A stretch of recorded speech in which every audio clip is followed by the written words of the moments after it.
Qual é a diferença, pergunta uma pessoa, entre regressão espontânea e leitura no arquivo akáshico? Numa regressão espontânea, nós entramos em contato com o nosso próprio arquivo. Nós entramos em contato com o nosso corpo causal, que é o corpo da alma. No corpo causal estão registradas todas as nossas encarnações passadas.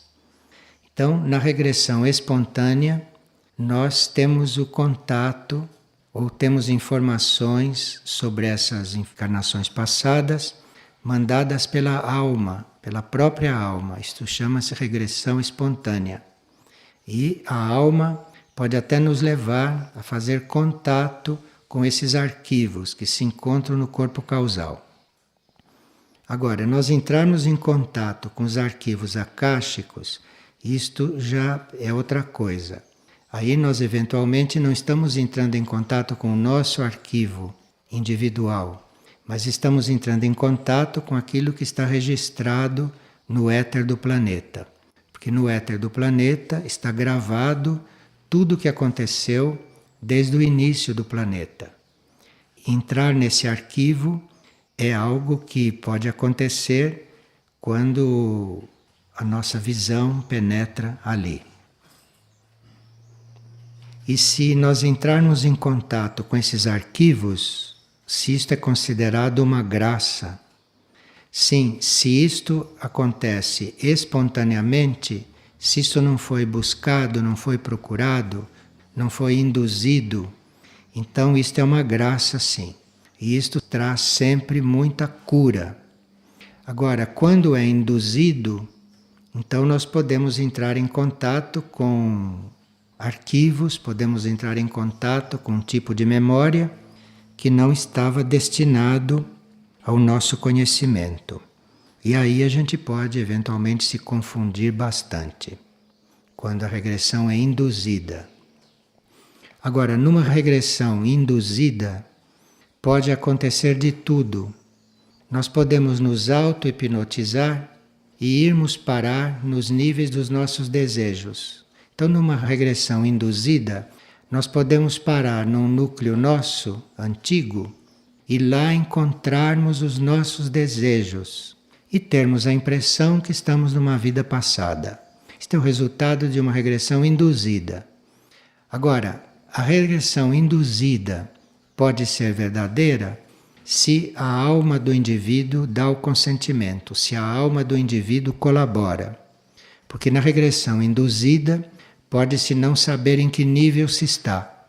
Se está realmente no nível do arquivo da alma, ou se nós estamos em algum nível astral, ou em algum nível mental, onde os nossos desejos estão ali muito bem formados e muito bem consolidados. E esta mesma pessoa está perguntando qual é o melhor procedimento para nós colaborarmos nesse sentido, isto é, no sentido de recordarmos as vidas passadas. Quando há necessidade de nós termos uma informação como esta, nós temos. Não precisa pedir, nós temos isto. Quando nós realmente estamos interessados em saber o que somos, aí, eventualmente, nós podemos sim ter alguma informação, se isto for necessário.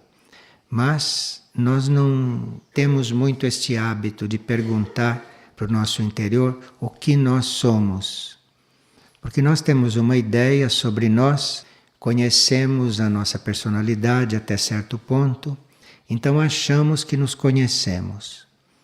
Mas quando se faz esta pergunta, o que eu sou, para dentro, nós vamos encontrando um outro indivíduo. Vamos encontrando lados nossos, vamos encontrando aspectos nossos, vamos encontrando, enfim, uma outra coisa.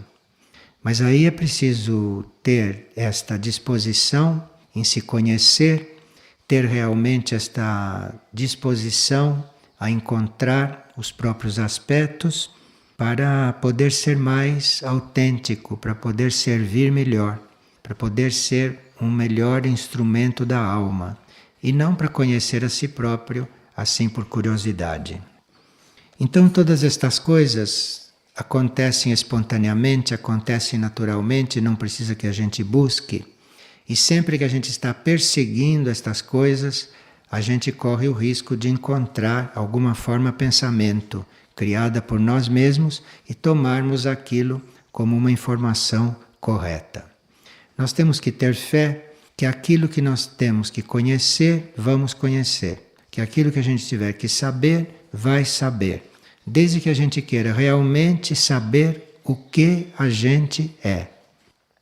Aí vai se conhecendo, as coisas vão se mostrando de dentro para fora. E uma pessoa pergunta: como podemos ver sinais de quando uma tarefa ou uma obra está seguindo o plano evolutivo ou quando está se desvirtuando? Bem, nós podemos estar assumindo uma tarefa, podemos estar desempenhando uma tarefa, e é sempre bom nós estarmos pedindo luz continuamente sobre aquela tarefa. Porque nós podemos estar na tarefa correta, podemos estar certos daquilo, mas no desenvolvimento do trabalho podem acontecer incidentes de compreensão. Ou podem acontecer interferências na nossa ação. E nós irmos, sem querer, irmos nos distanciando da tarefa como ela é, do propósito da tarefa.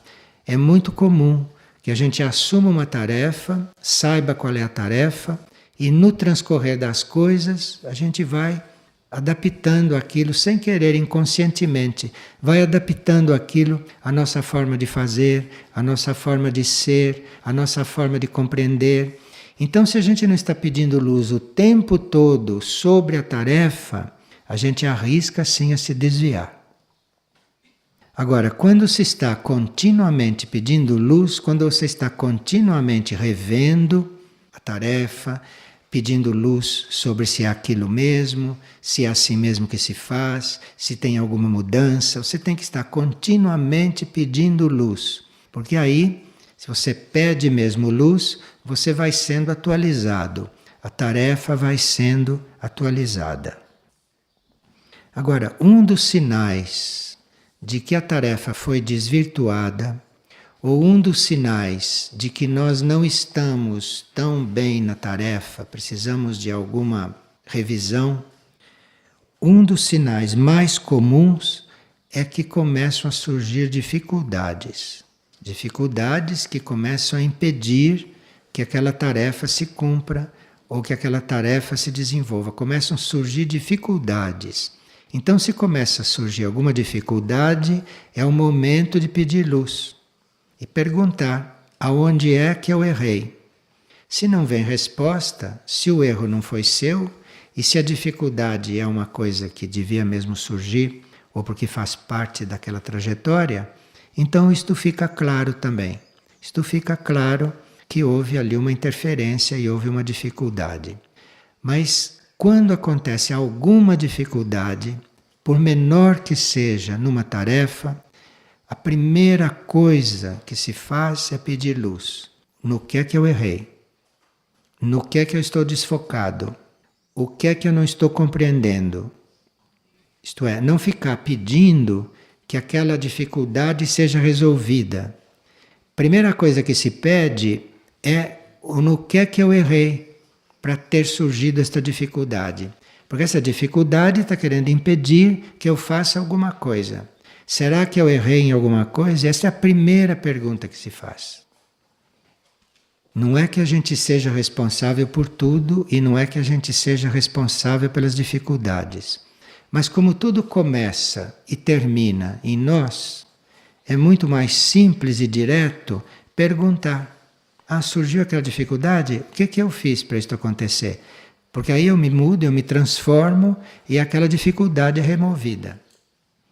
Então, antes de nós cedermos a uma dificuldade ou desistirmos de uma coisa por causa de alguma dificuldade, antes de tudo isso é preciso perguntar: o que é que eu fiz para surgir esta dificuldade? E aí, se a gente não consegue ver, se não vem uma resposta, se não vem um esclarecimento, é sinal que aquela dificuldade veio por outros motivos. Mas nós temos que estar sempre prontos a saber qual é a nossa responsabilidade naquela dificuldade. Porque se ela surgiu, pode ter sido por nosso intermédio. E se nós estamos assim, livres diante destas coisas, nós vemos que as dificuldades vão se esclarecendo, as dificuldades vão sendo removidas ou vão se transformando. Aqui uma pessoa passou por um processo muito intenso e doloroso durante muitos anos. Primeiro perdeu a guarda do filho, depois ela tem contato com o filho, e estas coisas deixam as pessoas muito confusas. E ela então está aqui e não tira estas coisas da cabeça. Ela está aqui pensando em tudo isto, pensando em toda a vida dela. Olha, seria bom que enquanto você estivesse aqui, você deixasse tudo isto lá fora. Porque aí você tem a oportunidade de aqui passar por uma transformação e depois ver isto tudo de outro jeito. Porque isto tudo que está acontecendo com sua família, seu ex-marido, sua vida, isso tudo está acontecendo por obra deles também. E se você se transformar, se você passar por uma transformação, você vai ver tudo isto de outro jeito. E você vai ver cada um deles de outra forma. Porque o que nós vemos nos outros é aquilo que está em nós. Nós não vemos nada nos outros na realidade, porque para ver os outros tem que ter a visão monádica. Então tudo aquilo que você vê no outro, tudo aquilo que você acha do outro, tudo aquilo que você descobre do outro, isso tudo são coisas suas que você vê no outro. Assim como você vê seu filho, como você vê seu ex-marido, isto nada é assim. Não é nada assim. Não precisa conhecer nenhuma história deles para saber que não é assim. Porque se você está vendo assim, você está vendo coisa sua neles, não está vendo eles. Porque se você estivesse vendo eles de verdade, no íntimo, na essência, você não estaria incomodada com nenhum deles. E não estaria passando por nenhuma situação difícil por causa do que está acontecendo com eles e deles com você. Então, toda essa visão que você tem do seu filho, do seu marido, da necessidade dele, isso tudo são necessidades suas, é uma visão sua de você que você projeta neles, e não coisa deles. Isto é muito bom para a gente sair de qualquer situação humana, sabe? Porque se a gente conseguir estar em relação com os outros, sem ficar julgando o outro, ou sem ficar pensando que viu alguma coisa no outro, isto é muito melhor para a relação. Porque o que você está vendo nele, certamente é projeção sua. Não é nada com ele aquilo. É o seu modo de vê-lo. E mesmo que muitas pessoas vejam a mesma coisa no outro, é porque elas têm a mesma coisa sendo vista lá no outro. Porque esta não é a forma de se conhecer o outro. Não é observando nem vendo o que se passa com o outro. Porque a gente só vê o que quer e a gente só vê o que é a projeção da gente. O que está além da gente a gente não vê, não. Precisa pedir luz para ver. Então você vê no outro aquilo que é você. Passou de você, começou o outro, você já não vê mais nada. Precisa ter a visão interna para ver o outro. Precisa conhecer a própria alma e a própria alma mostrar o que é o outro no nível da alma. Então, enquanto você estiver aqui, se você puder esquecer toda a sua história familiar, seu ex-marido, seu filho, tudo isto, se você puder esquecer, deixar isso tudo de lado, você vai ter a chance de, saindo daqui, voltando para lá, estar diante de outro quadro. Não que tenha mudado, mas você mudou. Você está vendo diferente. E aí esse filho, esse ex-marido, essa situação toda, você vai ver isto como todos os irmãos seus, como oportunidades de serviço. Você vai ter muita compaixão, você vai estar apta para ajudá-los, para servi-los, completamente diferente do que está acontecendo agora nesse drama todo. Então aqui tem uma energia para nós entrarmos saindo de tudo e estarmos numa coisa completamente nova. É por isso que a gente pede a todos os que são estáveis aqui e que a gente sugere a todos os que vêm para cá que não fiquem falando da própria vida, que não fiquem contando as próprias histórias. Aqui a gente trabalhou muito com o grupo básico durante muitos anos, que não entre nesse tipo de conversa com as pessoas, que ajudem as pessoas a aqui começar uma coisa nova.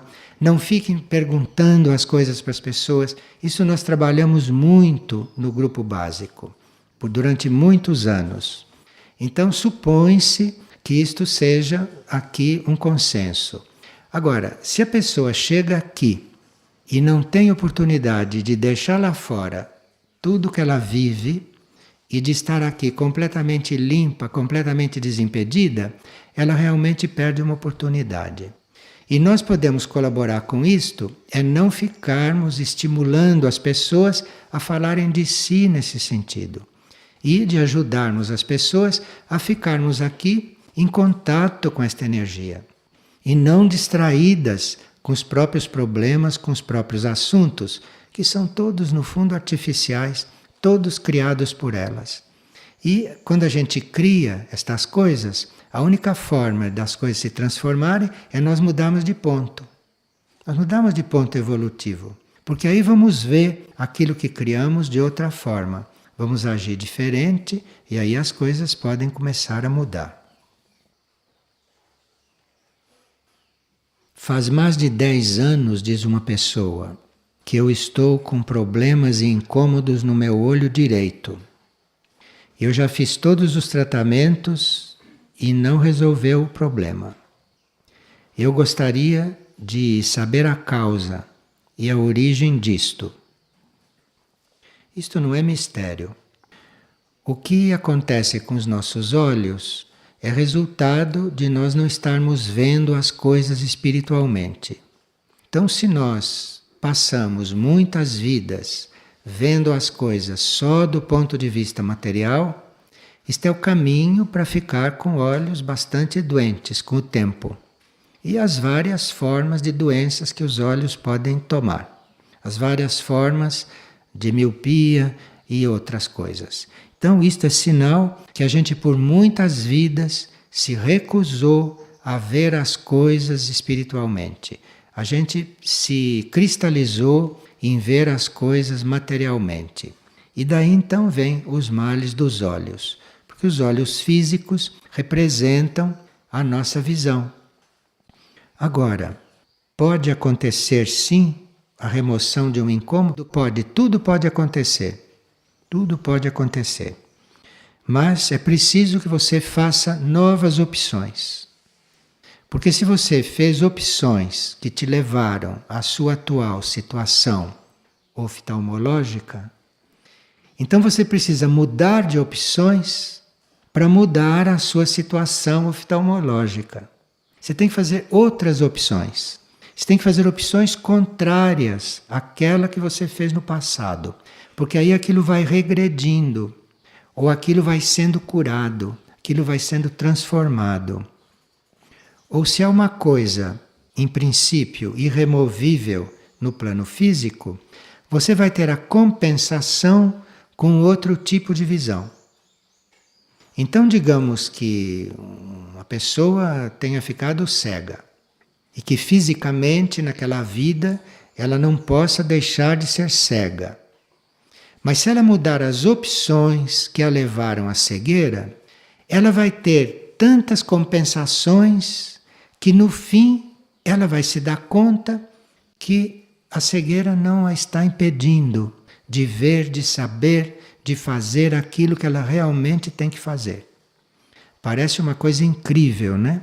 Dizer que uma cegueira não nos impede de ser o que somos, mas isto é a realidade. Nenhuma cegueira impede que você seja o que você é, que você veja o que você tem que ver de outras formas, que você perceba as coisas muito mais do que quem tem as duas vistas, porque começam a abrir outras percepções em você.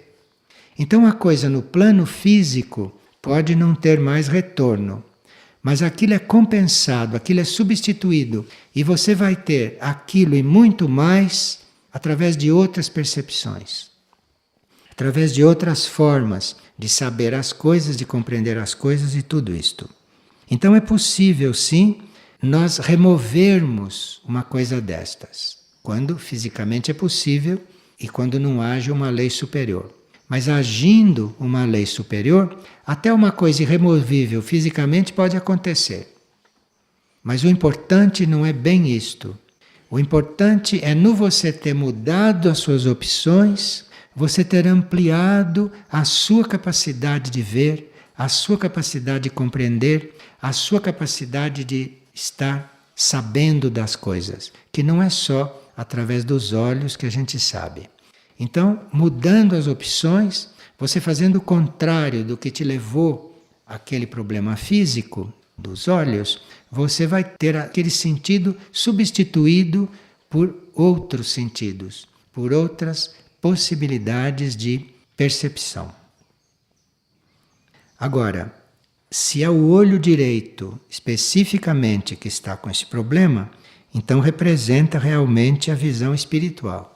Então aqui precisaria mudar as suas opções do ponto de vista espiritual e procurar saber, estudando as leis, vendo as leis espirituais, qual é a lei espiritual que você teria que trabalhar.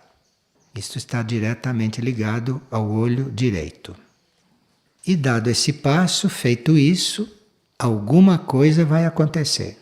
Ou vai haver um milagre nos seus olhos, ou vai haver uma transformação na situação dos seus olhos, ou vai haver uma ampliação da sua capacidade de ver, de compreender e de perceber, de forma que os seus olhos não te façam falta. Tá certo isto? Então isto é válido para qualquer outro sentido, para qualquer outra coisa. Clemente, aqui uma pessoa está perguntando o que são os gêmeos. Como é que a gente nasce gêmeo? E está perguntando por que surge esclerose em jovens. Porque a pessoa pensou que fosse só coisa de pessoas adultas. Como é que um jovem pode estar esclerosado? Esta questão dos gêmeos, existem duas possibilidades. Existe aquela possibilidade que nós chamamos dos gêmeos univitelinos, ou seja, um óvulo é fecundado e depois esse ovo vai dar dois seres diferentes. E tem os gêmeos chamados bivitelinos, onde dois óvulos são fecundados e ali também estão fazendo um processo juntos, mas tem uma nuance de diferença aí. O que a gente vai dizer tem a ver com os dois, só que em escalas diferentes. A gente pode se imaginar, quando a gente tem que dividir o próprio espaço, o próprio alimento, quando a gente tem que dividir coisas de si para o outro ou para os outros, como isso para nós é um grande aprendizado. E diante desse aprendizado nós temos várias possibilidades de resposta. Agora, se nós desde o início, desde que um corpo físico ali é concebido e a alma encarna, e desde o princípio esse ser tem que entrar nesse aprendizado, a coisa toma um caráter diferente. Porque num gêmeo, tanto univitelino quanto bivitelino, um processo que fica muito evidente, tudo na vida é simbólico, né? Tudo que a gente vê está falando de algum processo mais interno. Então, dois seres que estão dividindo o espaço desde o princípio, dividindo o espaço, que a gente sabe, não é lá grandes coisas, não é lá, o tamanho não é, para um já tem que se acomodar muito bem. E então, para dividir o espaço desde o princípio, então isso é um grande aprendizado, porque não se trata apenas de perceber que um outro está ali, dividindo conosco o espaço. Mas é não só perceber que tem que dividir o espaço, o alimento, o ar, a atenção, dividir tudo que está ali dentro, mas dessa percepção tem que partir uma ação também. Porque se ali, dividindo o espaço, um resolve pegar mais oxigênio do que o outro, se um resolve pegar mais alimento do que o outro, ou se um resolve afastar o outro, significa simplesmente que aqueles dois seres não podem completar a sua experiência ali dentro. Então é uma experiência assim, muito mais incisiva, muito mais compulsória, digamos assim, esse aprendizado de não só perceber a necessidade do outro, isso é real, isso existe mesmo, ou seja, ali dentro um gêmeo pode tomar o espaço do outro, o alimento do outro, o ar do outro, e um se desenvolver e o outro ficar ou atrofiado ou mesmo nem ir em frente. Então ali tem que haver uma percepção da necessidade do outro, uma alma ali, um ser, tem que perceber a necessidade do outro, mas não é só perceber e não fazer nada, não é só perceber ou fazer em parte, é perceber e realmente agir de acordo com a necessidade do outro. Então, dois seres que têm esse aprendizado, eles aprendem isso de uma forma compulsória e em vida toda eles têm que, já estão, digamos assim, preparados desde o princípio a estar nesse processo, não de perceber a necessidade dos outros, mas não é só de perceber, porque perceber nós podemos perceber. E podemos ir ao encontro da necessidade do outro, ou não, ou podemos ir parcialmente, ou podemos fazer outra coisa completamente diferente. E nessa experiência, então, essas almas, esses seres, fazem este processo desde o princípio, de dividir tudo, de aprender realmente aquilo que é a necessidade mais vital, mais básica do outro ser.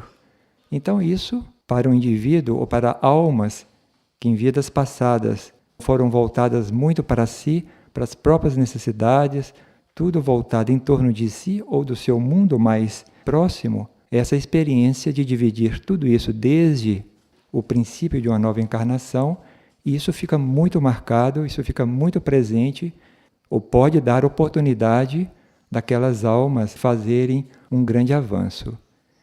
E um instrumento que esses seres têm para poder completar este aprendizado é simplesmente em vida se entregar ao serviço, se entregar ao serviço de ir ao encontro não da necessidade dele ou daqueles mais próximos, mas fazer o serviço pelo serviço, em função de um todo maior, de um plano maior, e não só em função de um universo mais limitado, que é o que normalmente em vida o ser humano faz, a grande maioria do ser humano faz.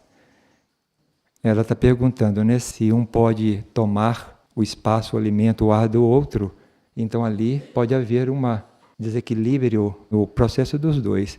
E é justamente isso que essas duas almas precisam. Nada acontece por acaso, porque se os dois indivíduos são colocados nessa experiência, é porque aqueles dois têm que fazer aquele aprendizado. Não se vem compulsoriamente uma situação para a qual não fomos preparados ou com a qual nós não tenhamos uma relação. Então ali os dois seres já devem ter tomado o espaço de muitos outros, já devem ter tomado o alimento de muitos outros, já devem ter tirado o ar vital de muitos outros, e agora tem a possibilidade de equilibrar tudo isso e de fazer uma experiência muito física, muito incisiva. E não sei se a gente consegue imaginar isso, porque quando em vida temos que entrar nesse aprendizado do serviço, sair de si para entrar na vida do serviço, na direção do outro, quão difícil é esse processo, quão demorado isso pode ser. Então, esses dois seres têm a possibilidade, desde o princípio, de fazer essa experiência do serviço. A outra pergunta é em relação a essa esclerose em placas, que é um processo degenerativo também do sistema nervoso, e que, diferentemente daquele processo degenerativo que nós vimos há umas reuniões atrás, a doença de Alzheimer, que essa esclerose que acomete geralmente uma pessoa a partir de uma certa idade, ou seja, já da metade da vida em diante, essa esclerose em placas acomete seres já numa idade mais precoce. Nós vimos na doença de Alzheimer que o ser vai construindo ao longo da vida aquele processo degenerativo. Não que aquela doença seja fruto apenas daquela vida. O indivíduo traz uma tendência, traz uma carga hereditária, e em cima daquilo ele soma aquilo que ele vive, aquilo que ele se alimenta, tudo aquilo que ele faz. E em função da forma como ele usa o próprio sistema nervoso, a relação dele com o mundo externo, ele vai vitalizar ou não aquele sistema nervoso e vai gerar então um processo degenerativo, no caso do Alzheimer. No caso agora da esclerose em placas, isso acomete seres em corpos mais jovens, então isso já mostra que a causa não necessariamente esteja, ou os fatores desencadeantes não necessariamente estejam numa vida, ou seja, aqui já temos que buscar causas mais precoces, mais de outras vidas. E nós sabemos que o nosso sistema nervoso hoje ele é fruto daquilo que foi a nossa ação do passado. Aquilo que nós fizemos, aquilo que nós construímos no passado, no intervalo entre uma vida e outra, aquilo se metamorfoseia. O nosso sistema nervoso hoje é em parte construído com as mesmas energias que geramos pelas nossas ações no passado. Então, se no passado trilhamos um caminho fora da lei, ou se trilhamos um caminho que não era o caminho nosso previsto, e agimos fora da lei, nós vamos desvitalizando o nosso ser, a nossa organização, e essa desvitalização vai dar então um sistema nervoso que pode ser muito menos capaz de levar os seus processos em frente. Então, o indivíduo que fez esse caminho, essa ação fora da lei, numa certa proporção, foi somando isso ao longo de uma vida ou de outras vidas, recebe um sistema nervoso desvitalizado e esse sistema nervoso, desde o princípio, ele fica mais susceptível de ter um processo degenerativo, diferentemente do processo da doença de Alzheimer. Então, esse indivíduo também, ele agora tem que ter uma outra ação. Ele tem que retomar o seu caminho, praticar a ação dentro da lei, ele tem que reencontrar a sua verdadeira vocação e aí se colocar a caminho. E nisso também o próprio serviço, o serviço superior que um ser pode prestar, a ação correta dentro da lei, dentro da necessidade maior, pode ser também uma forma que esse indivíduo tenha de contrabalançar, de harmonizar, reequilibrar tudo aquilo que ele gerou pelas ações fora da lei numa vida anterior ou em vidas anteriores. Então, o serviço aí também, o serviço dentro da lei, dentro de um plano evolutivo maior, é a forma que esse indivíduo tem também de reequilibrar tudo isso. E a partir disso vai acontecer o que ele põe como intenção, o que ele põe como a própria vontade nesse processo, porque em tudo também tem a presença do indivíduo que pode dar uma resposta completa àquilo que a doença traz como ensinamento, ou seja, a pessoa pode viver integralmente a lição que aquela doença, aquela limitação, aquela enfermidade pode trazer. Ele pode dar uma resposta completa, se colocar a reequilibrar tudo isso, ou pode viver parcialmente, ou ainda pode, porque ele tem o livre-arbítrio, ele pode ainda adiar o reequilíbrio dessa situação kármica gerada em vidas anteriores. Então, o serviço aí, nessas duas situações, é uma forma de estar reequilibrando todo esse passado kármico ou todo esse caminho fora da lei que trilhamos quando a gente está ainda na ignorância.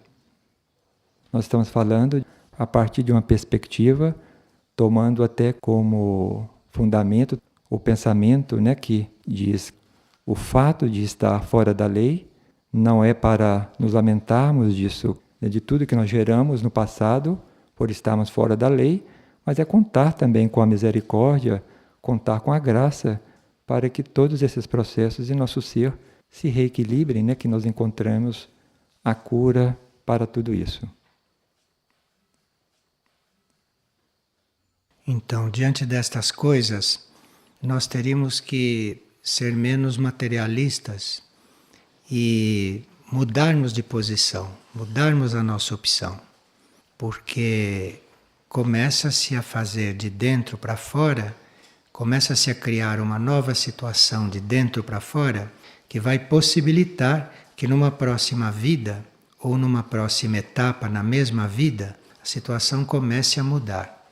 Então uma situação começa a mudar em nós, não é quando os sintomas começam a mudar. E certos sintomas, às vezes, não se tem mais retorno. Mas isto não quer dizer que a situação não esteja mudando. A situação interna está mudando. Está mudando a fonte que gerou aquela situação. Então aquela situação está definida, mas aquilo que a gerou, aquilo que a construiu, já está sendo outra coisa, já está sendo reformado. Aí começou uma mudança. E às vezes aqui fora a gente não vê esta mudança. Mas a mudança realmente começou internamente e aquilo, durante aquela vida, durante aquele ciclo material, no qual às vezes a coisa não pode ser removida, mas durante aquele ciclo material, muitas coisas vão acontecendo com o indivíduo, muitas coisas vão sendo revistas no indivíduo e pode ir aliviando aquela situação. Mesmo uma situação que não tem a possibilidade de ser removida, ela pode ser aliviada. Isso pode sempre. As circunstâncias nas quais aquela coisa continua acontecendo, por karma e por fisicamente não poder mudar, aquilo pode ser aliviado. E as circunstâncias podem mudar e a nossa posição diante daquilo também pode mudar. Então não é porque uma coisa é clinicamente definida, não é? Que não esteja acontecendo nada. Está acontecendo o principal, isto é, a fonte que gerou aquilo não continua mais a gerar aquilo. Quer dizer, na pior das hipóteses, aquilo vai se esgotar. Mas a fonte não vai continuar alimentando aquilo. E a nossa posição, então, para uma etapa sucessiva, para uma vida sucessiva, é completamente outra. Quando nós estávamos falando dos gêmeos, não? Nós estávamos falando dos dois seres que estão ali em provas e tudo. É bom que a gente tenha presente que nós estamos falando das almas, claro, e não dos fetos, dos serizinhos ali que não têm compreensão destas coisas. Nós estamos falando das almas, as almas que estão encarnando naqueles seres. Então tudo aquilo que ele descreveu, toda aquela lição, toda aquela aprendizagem, é claro que não é nos corpos. Isso tudo é nas almas. São as almas que estão com aquela partilha ali compulsória, são as almas que estão aprendendo a se transformar. E claro que se há dois seres no útero materno ao mesmo tempo, as duas almas que correspondem àqueles seres também lá no seu plano estão com algo que corresponde, não é? Não são almas que se sentem como as outras que estão encarnando sozinhas. Se elas estão encarnando geminadas, entre as almas deve haver uma situação que corresponda àquela dos corpos. Então é entre as almas que todas aquelas constatações se dão. É as almas que estão sendo trabalhadas, as almas daqueles. É uma boa oportunidade, não? De em 9 meses nós sermos tocados em coisas que em encarnações não conseguimos ser tocados. Uma coisa muito forte isto. Muito positiva quando as almas realmente compreendem isso e se valem desta oportunidade. Ser gerados como gêmeos, enfim, é uma grande oportunidade, uma intensa oportunidade de você aprender a compartilhar muito efetivamente em todos os planos, em todos os níveis. E qual é o caminho para que nós tenhamos a misericórdia e a compaixão desenvolvidas? O caminho é nós irmos respondendo à necessidade dos outros e do mundo. Respondendo às necessidades, indo ao encontro das necessidades, com todas as nossas possibilidades. Até que todas as nossas possibilidades estejam terminadas, se é que isto existe, porque quando vão terminando as nossas possibilidades de ajudar, de socorrer e de ir ao encontro da necessidade do outro, quando as nossas possibilidades vão terminando, vão entrando outras energias que se ligam às nossas possibilidades e continuam. De forma que o caminho para se desenvolver a misericórdia e a compaixão é esta. É você responder à necessidade do outro, sem nenhuma reserva, sem nenhum problema. Porque com este exercício, com este trabalho, de você responder aquilo que o outro necessita, de você não faltar com o que o outro está necessitando, com o que o outro está demonstrando que necessita, o que acontece aí é que a tua vontade vai se ligando à vontade universal. A sua vontade humana, que é tão pequena, tão fraca, vai se ligando à vontade maior e vai, portanto, vai sendo muito mais forte. Não é quando você quer ser forte, é quando você supre a necessidade do outro. Quando você é, enfim, misericordioso, e quando você é compassivo, quando você tem misericórdia e compaixão. E ter misericórdia e compaixão é você saber suprir a necessidade do outro, eventualmente esquecendo até certo ponto ou tudo da tua. Então, isto é a forma de começar a desenvolver essa misericórdia e esta compaixão. E, portanto, nós sermos também assistidos por essas duas energias. No caso, pela misericórdia cósmica, não? E pela compaixão universal.